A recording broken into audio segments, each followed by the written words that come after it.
자율신경은 척추를 따라서 종으로 분포하는 구조적 특성 때문에 여러 장기의 문제도 함께 잘 발생하고 다양한 양상의 통증도 여기저기로 번져나가는 경우가 흔합니다. 즉 도미노처럼 머리부터 발끝까지 문제가 발생할 수 있는 것입니다.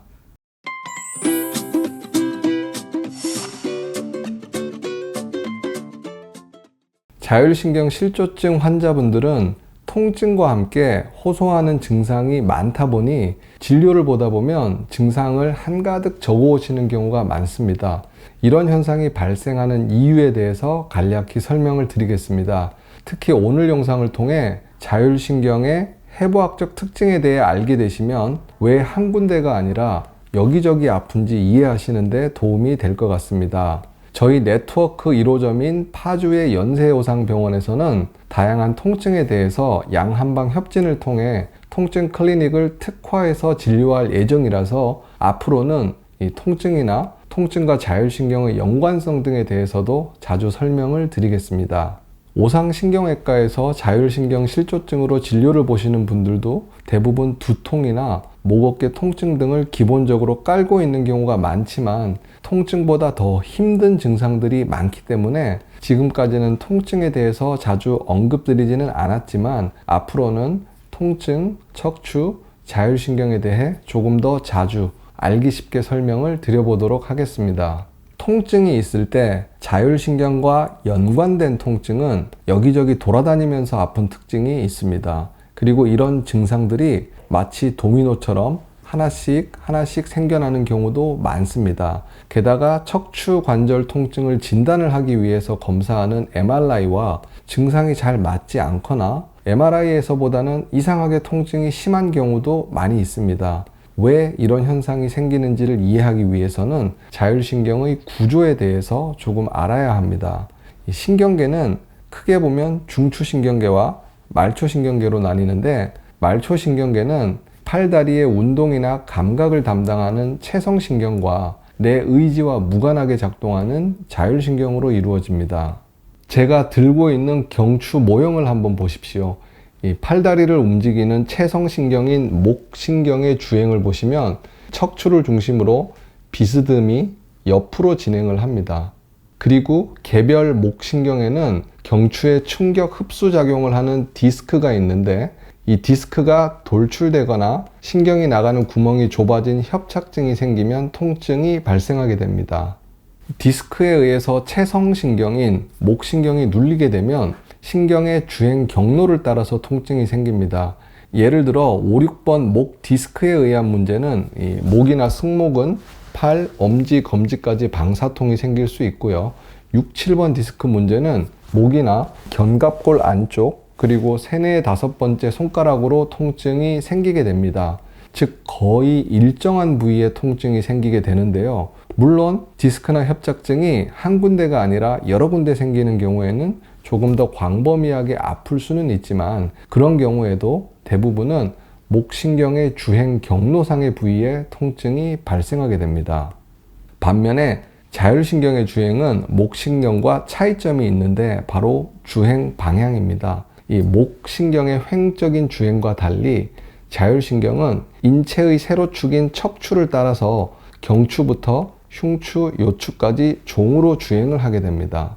그리고 목신경은 각각의 신경마다 신경을 압박할 수 있는 디스크라는 구조가 있지만 자율신경은 그런 물리적인 압박을 가하는 구조는 없고요.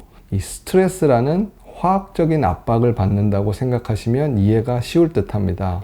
그래서 같은 말초신경이긴 하지만 목 디스크나 목신경의 문제에서는 비교적 일정한 부위가 뻐근하거나 당겨지거나 쑤시는 듯이 아픈 경우가 많지만 이 경추 부위 자율신경에 문제가 생기면 두통도 생기고 목, 어깨 통증도 생기고 등 통증이나 허리 통증까지도 잘 발생할 수 있습니다. 게다가 채성신경인 목신경의 통증 정도는 대부분 디스크의 돌출 정도나 신경의 압박 정도에 비례를 하지만 이 자율신경성 통증의 경우는 컨디션이나 피로도 또는 스트레스 정도와 통증이 비례한다는 차이점도 있습니다. 이런 차이점 때문에 자율신경성 통증의 경우에는 이 소염 진통제보다는 신경 안정제가 통증 조절에 더 효과적인 경우도 많습니다. 경추의 자율신경에 대해 설명을 드렸는데 이번에는 우리 몸 전체의 자율신경 구조나 분포를 알아보겠습니다. 우선 교감신경은 척추를 따라서 경추부터 흉추, 요추까지 종적인 방향으로 주행을 하는 반면에 이 부교감신경은 뇌에서 나와서 경추에서는 교감신경과 나란히 척추 앞쪽으로 종으로 주행을 하지만 흉추가 있는 흉곽이나 복강에서는 마치 거미줄이 퍼지듯이 각 장기에 복잡하게 분포를 하게 됩니다.